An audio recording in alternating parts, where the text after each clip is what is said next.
ആണോ? അല്ല. ആരെ സപ്പോർട്ടോട് കൂടിയിട്ട്? ആരെ? പോലീസിന്റെ 500 പേര് പോലീസിന്റെ സപ്പോർട്ടോട് കൂടിയിട്ടാണ് പരീക്ഷ എഴുതി. ആ പോലീസ് സപ്പോർട്ട് ഇല്ല എങ്കിൽ എന്താ സംഭവം? ഇതുവരെ പറ്റിയിട്ടില്ല. കാരണം ഈ റാങ്കിങ് മൂലം നല്ല കുടുംബത്തിൽ നിന്ന് വരുന്ന വിദ്യാർത്ഥിനികളാണ്. ചിന്തിച്ചിട്ടുണ്ടോ? എന്താ കാരണം?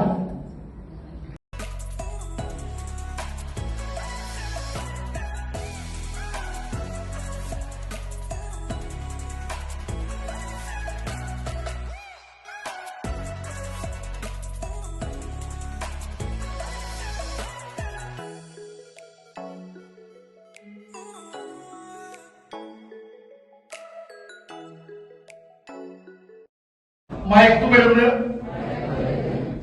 എന്ന യാഥാർത്ഥ്യം ഞാൻ അതുപയോഗിക്കുന്ന വ്യക്തിയോടൊപ്പം കുടുംബത്തെയും സമൂഹത്തെയും